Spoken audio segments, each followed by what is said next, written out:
The missing hours in episode 08.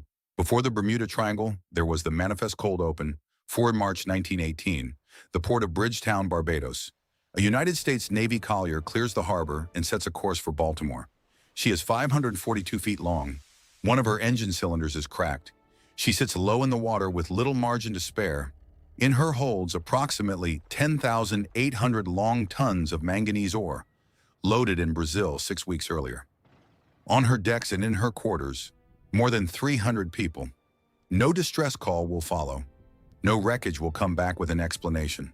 No survivor will appear. One document outlasted the ship, a cargo record, flat and administrative, listing what she was carrying and where she was going. It cannot describe what happened after Barbados, but it can name what was in the hold when the record stopped, and it raises quietly and without drama the question that a proper investigation would have had to start with. A cargo manifest is not supposed to feel like a warning. On the last voyage of USS Cyclops, it may be the closest thing the record gives us to one. The ship built for Collier Cyclops was not a liner and not a legend. She was a naval collier, long, broad, utilitarian, built to carry fuel for someone else's war. Commissioned in 1917, she measured 542 feet in length with a 65-foot beam and displaced roughly 19,360 tons. Her function was supply. The United States Navy in the early 20th century ran on coal. Battleships, cruisers, destroyers burned it. And ships like Cyclops existed to keep that system moving. They were the logistics layer, the part of the fleet nobody photographed for the newspapers. She was a capable ship for what she was built to do. That sentence will matter later. Her holds were large and her frame was substantial. The coal she was designed to carry is a heavy commodity, but it is a familiar one. It had been loaded into naval colliers by the millions of tons across decades of practice. When the Navy began using Cyclops for a different cargo category, it was drawing on a platform designed around a specific kind of heavy bulk load. The question a cargo instability inquiry would eventually have had to answer is whether that platform was equally suited to a denser, behaviorally different heavy bulk load, and whether anyone in the authority chain ever asked that question carefully enough. For now, she was a collier. She was large. She was useful. In 1918, useful was the primary credential. The people aboard the numbers vary. Contemporary sources give different counts, and the margin is wide enough that precision would be its own kind of error. What the surviving records agree on is that Cyclops sailed with more than 300 people aboard, officers, crew ratings, and at least one man who had no naval function on the ship at all. Alfred Louis Moreau Gottschalk was a United States Consul General, born in 1873, returning from his diplomatic post in Brazil. He was not cargo and not crew. He was a named passenger in a war year, a diplomat whose death at sea would later be recorded on a memorial list rather than an inquiry transcript. The American Foreign Service Association plaque notes his birth year and the year he died, 1918. Between those two dates, the record goes blank at Barbados. Lawrence Merkel, known as Larry, was a member of the ship's crew. His name survives partly because a family member named Marvin Barash refused to let the ship become only a mystery. Barash's later research kept Merkel's name attached to a human being rather than a casualty statistic. That kind of preservation is not historical accident. It is a deliberate act against forgetting. Among the other named men, the record preserved is Gordon Dewey's, Seaman Second Class, whose image survives in a naval history photograph caption as one of the men lost with Cyclops. 3 names from more than 300. The cargo record carried numbers. The numbers were people. Wartime cargo pressure. In 1918, manganese was not romance, it was war material.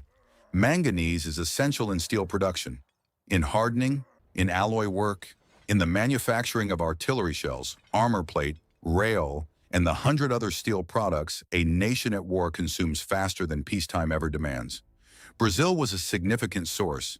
Getting Brazilian manganese to American steel mills in early 1918 was not a historical curiosity. It was a logistics priority with direct military consequences. The United States had entered the war in April 1917. By early 1918, the industrial system was running under strain. Shipping was short, demand was high, and the logic of wartime supply chains compresses the margin between good enough and adequate. Ships that could carry heavy cargo were being used the way wartime systems use available assets. Less as perfect tools than as capable ones. Cyclops could carry heavy cargo. She had been doing exactly that when she arrived at Rio. The Navy had a cargo that needed to move north. The match was made on availability and capability, and the question of whether a coal-carrying collier and a dense ore cargo presented equivalent engineering problems, whether what worked for coal would work the same way for manganese, is the kind of question that gets deferred when the ship is there, the cargo is ready, and the war is running. Whether anyone tested the difference is what the investigation would have had to establish. The fatal assumption. There is an assumption embedded in the cargo record that never became a formal question, while Cyclops was still a ship rather than a mystery. The assumption was that a collier capable of carrying heavy cargo could carry this heavy cargo. This specific density, this specific tonnage, in this specific loading configuration, safely enough. The phrase safely enough is doing considerable work in that sentence, and it deserves examination. Coal and manganese ore are both classified as heavy bulk cargo. A ship designed for one is not automatically unsuited for the other, but the transition from one to the other is not simply a matter of substituting equivalent weights. Density changes the behavior of the load in the hold. Stability calculations that work for one material may not apply directly to another. And if the loading was performed using assumptions borrowed from coal-carrying experience without explicit verification for a denser cargo, the margin of safety may have been narrower than any document recorded. The record does not prove this assumption was dangerously wrong. The record does not prove it was tested. A thorough post-loss investigation, the kind that a recovered wreck and surviving witnesses might have enabled, would have had to examine the loading records, the stowage practice, the stability calculations, and the authority under which the Barbados departure was approved. The investigations that did occur produced no causal finding because the decisive evidence, the hull, the cargo distribution, the physical sequence of failure, was absent. No inquiry could test what it could not examine. The silence is part of the record, and so is that absence of conclusion. Brazil to Barbados. The paper trail is still firm in Brazil. The dates are still legible here, and that legibility is worth pausing on because it will not last. Cyclops arrived at Rio de Janeiro on or around 28th of January 1918. She took on approximately 10,800 long tons of manganese ore. Modern summaries vary slightly in the figure, but the order of magnitude is consistent. On 15th or 16th of February, depending on the source, she departed Rio and made for the Brazilian port of Bahia, arriving around 20 February. The route from Bahia pointed north. Barbados was the next named stop, and Cyclops arrived there on 3rd March. She was carrying the full ore cargo. She was also carrying the mechanical problem that would become a formal notation before she left. At this stage of the voyage, she is still a ship with a destination. Rio, Bahia, Barbados. 3 points on a route that still expects a 4th. Baltimore is at the end of this voyage, and the Navy is expecting the manganese. The paper trail at this point is a voyage record. It records arrivals, departures, cargo, and route. It is doing what paper trails are supposed to do. The distance between Barbados and Baltimore is where that changes. Barbados and the cracked engine. At Barbados, Cyclops was not a healthy ship making a routine stop. Modern naval history summaries describe a cracked or disabled engine cylinder. The precise nature of the damage and when it was first formally noted vary across the secondary literature, but the available accounts agree that by Barbados the engine plant was compromised. One cylinder was out of service. Speed was reduced as a result. A survey board reportedly assessed whether the ship could continue. The surviving summaries suggest the board's practical question was whether the ship could proceed for repairs. Not whether the full combination of cargo density, loading depth, engine loss, and open ocean passage had been evaluated as one compound risk. Those are different questions, and the distinction matters. A ship running on reduced propulsion has less ability to respond to a heavy sea, less maneuverability if the cargo begins to move, less margin if the loading had already consumed the comfortable end of the stability range. Whether enough power was the same thing as enough safety in the specific conditions of that specific departure is the question the board may not have been asked to answer. Cyclops was cleared. She departed Barbados on 4 March 1918. That is the last confirmed point of contact. Gottschalk. Alfred Gottschalk had no reason to be on a ship in mechanical difficulty carrying an ore cargo through the North Atlantic in wartime. That is not a criticism of his judgment. The ordinary logic of diplomatic travel in 1918 did not come equipped with the knowledge we are applying now, from the outside in retrospect. He was a consul general. He had completed his assignment in Brazil. He needed to return to the United States. Cyclops was a Navy vessel making that passage, and passage was passage. Born in 1873, Gottschalk was 44 years old in early 1918. His name appears on the American Foreign Service Association memorial under 1918, with the notation died at sea. The memorial does not specify a mechanism. It records the fact of the death and the circumstance of the loss. What Gottschalk's name does is anchor the number. More than 300 people is an abstraction. Alfred Gottschalk, born 1873 consul general, returning from Brazil, is a name attached to a life that ended somewhere north of Barbados in March 1918. His death was not resolved in a hearing. It was noted in a ledger. The difference between those two things is part of what this episode is examining. Too low in the water. Modern summaries of the naval record keep returning to the same physical fact. Cyclops was deep in the water when she left Barbados. That matters because cargo failure does not wait for the sea to turn violent. The plimsoll line, the load line marked on a ship's hull to indicate maximum safe loading depth, exists because maritime experience across centuries established that overloaded ships founder at rates that properly loaded ships do not. The line encodes accumulated knowledge about what happens to hull stability, wave response, and reserve buoyancy when a ship takes on more weight than its designers calculated as the safe ceiling. Modern naval history accounts describe concerns that Cyclops may have been loaded at or near her safe depth limit. The precise relationship between the recorded loading and the line marked on her hull is not something the current source record can establish to the standard a formal inquiry would have required. But the direction of the available accounts is consistent, and the direction matters. A ship already running deep in the water has less reserve. If the cargo shifts, even partially, even slowly, the righting moment available to recover from a list is smaller than it would be on a ship with margin. If the sea state deteriorates, the response is degraded. If the engine is already compromised and the ship cannot accelerate out of a dangerous wave pattern, the reduced stability is operating without its normal backstop. None of this proves the loading sank Cyclops. It describes the conditions under which a stability failure becomes more likely. A cargo and stability inquiry would have started here. What an ore cargo changes, coal and ore are both heavy. They do not behave the same way. That sentence requires unpacking, because the intuition that weight is one of the assumptions a missing inquiry would have had to test. Coal is the familiar bulk cargo for a coal-carrying collier. Its density, its behavior in a hold, its tendency to compact or shift. These were understood by the crews who loaded it, the officers who supervised loading, and the naval architects who designed the ships that carried it. The loading practices, the stowage procedures, the stability calculations for a naval collier were developed with coal in mind.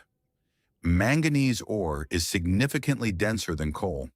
A given volume of manganese ore weighs more than the same volume of coal.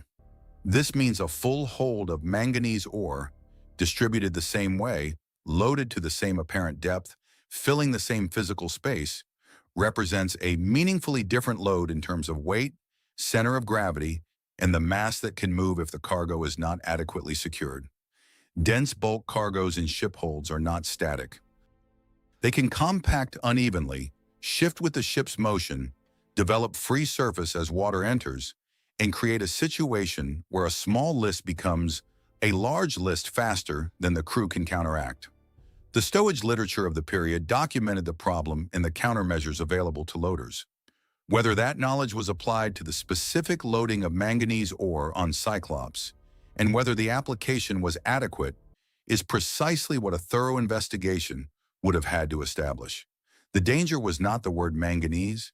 It was a dense bulk cargo in a ship whose safety depended on it staying where the loaders put it. The point of no return. When Cyclops left Barbados on 4 March 1918, the paper trail did something that records do not do in ordinary voyages. It stopped behaving like a voyage record and started behaving like evidence in a hearing that could never reach a conclusion. The departure is confirmed. The destination was Baltimore. The route would have taken her north through the Atlantic, away from the Caribbean and into open ocean. The weather conditions for the passage are not established in detail by surviving records. The sea state she encountered, if she encountered anything significant, is not documented from the ship's own logbooks because no logbook came back. What the record preserves from this point is the absence of transmission. No wireless distress call was received from Cyclops after she cleared Barbados. In 1918, wireless was available and in naval use. The absence of a signal does not prove that nothing happened. It may indicate a rapid event, a failure of the wireless equipment, or circumstances that prevented a transmission, but it means that the ship's departure from Barbados is also its departure from the record. Everything an investigation would need to know about what happened next: the condition of the cargo, the behavior of the hull, the state of the engine, the sea conditions, the decisions made on the bridge, exists only in the form of the conditions that preceded the silence. The voyage became evidence at Barbados. The evidence ran out there. The record goes silent. After Barbados, Cyclops enters the gap. No distress call survives in the naval record. No wreckage came back attached to an explanation. No witness appeared in the weeks and months that followed to describe what happened in those hours between departure and absence. The ship was expected at Baltimore. She did not arrive. The U.S. Naval Institute proceedings recorded in May 1918 that the Collier had been overdue since 13th of March, 9 days after departure, long enough that the Navy had shifted from delay to concern. The report noted she had left a West Indian port on 4 March, that no trace had been found, and that no wireless distress call had been received. The cargo was manganese ore. She was bound for the United States. That is what the contemporary record looks like from the outside: a ship that was somewhere on a route and then was not anywhere the Navy could find. No explosion was reported at a known position. No debris field was identified with a readable cause. No survivor appeared. The gap between last seen at Barbados and never arrived at Baltimore contains everything that happened and leaves no direct evidence about any of it. This is the condition that makes the absence of a causal finding so persistent. When a ship sinks and the wreck is recoverable, the hull can answer questions. When a ship sinks and survivors live, they can testify. When a ship disappears entirely and no one returns, the only record is the record that existed before departure, the cargo manifest. The survey board finding, the loading records, the mechanical reports, the documents that describe the ship as she was when she was still a ship. What disappearance prevents a wreck can accuse. Survivors can contradict each other. A vanished ship leaves only the questions that paperwork was strong enough to preserve. This is the structural problem with the Cyclops case, and it is not a mystery in the supernatural sense. It is a methodological constraint that affects every maritime investigation in which the hull does not come back. When a ship sinks in accessible water, investigators can examine the hull for signs of structural failure, assess the position and distribution of cargo in the hold, identify where flooding entered, and determine a sequence of events from physical evidence. The hull records what happened to it. The absence of the hull means the absence of that testimony. When survivors exist, they provide the other class of direct evidence. They can describe the sea state, the behavior of the cargo, the actions of officers, the sequence of events as experienced from inside the ship. They can be cross-examined, tested against each other, challenged and confirmed. The absence of any survivor from Cyclops means the absence of that testimony as well. What remains is the documentary record, the orders, the manifests, the inspection reports, the survey board's findings at Barbados, the loading records from Rio. These documents can answer questions about what the ship was when she departed. They cannot answer questions about what happened after she departed. The post-loss investigations that were conducted ran into exactly this limit. Without the hull, Without witnesses, without physical evidence of the failure mechanism, no investigation, however serious, could produce a causal finding. The wall was not institutional, it was evidential. The best that can be done now is to read the documents that survived and ask the questions they raise. The search and official loss. For weeks after Cyclops was reported overdue, the Navy spoke in the language of hope. Contemporary accounts describe search efforts. Vessels sent out to look, did inquiries at ports, the kind of systematic search the Navy could organize in wartime with available resources.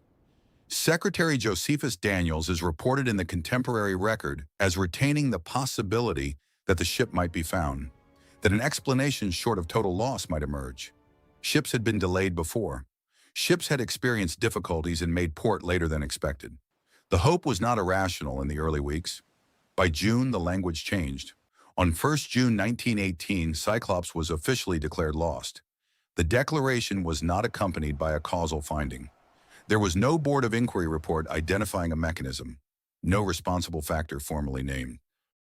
The ship was declared lost because she had not arrived, no trace had been found, and the operational necessities of a wartime Navy required the absence to be formally acknowledged and the men aboard formally recorded as dead. The declaration was an administrative act, not an investigative conclusion. It closed the roster and updated the casualty records. It did not close the question of what happened.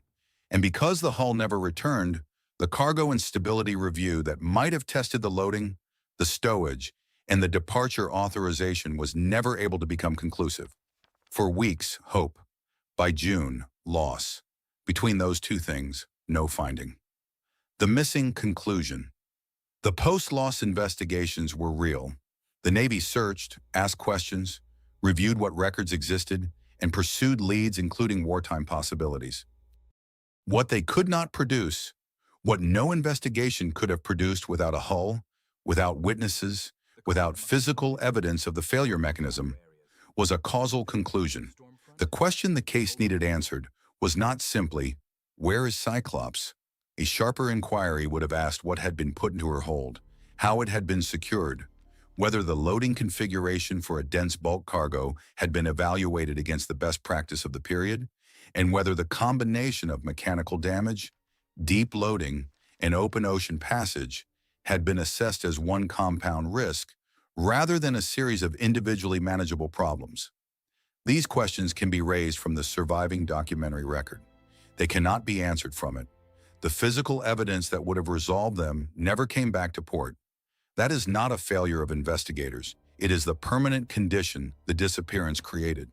The wall was not institutional, it was evidential. The investigations of 1918 and the years that followed produced a conclusion that has not changed in the century since. The cause of loss is unknown. Naval Historical Foundation accounts describe a synergy of contributing factors. The cracked cylinder, reduced maneuverability, deep loading, an unfamiliar cargo, and uncertainty about proper stowage and trim, without being able to assign definitive weight to any single element. That summary is honest about what the evidence allows. My read is that the inquiry that mattered most would not have started with weather or enemy action or supernatural geography. It would have started in the hold. The case sits there, in the record, still open. Myth versus record. The triangle arrives late. Several modern retellings make Cyclops a Bermuda Triangle case. The contemporary record does not begin there. The contemporary record begins with a missing naval collier, a cracked engine, manganese ore, and a departure from Barbados that produced no further signal. That is what the May 1918 Naval Institute proceedings contain. An overdue collier, no trace, no distress call. Last seen in a West Indian port. The Bermuda Triangle as a name concept and explanatory framework came later, considerably later. The geographical zone connecting Miami, Bermuda, and San Juan was popularized in the 1950s and became a major popular culture fixture in the 1970s.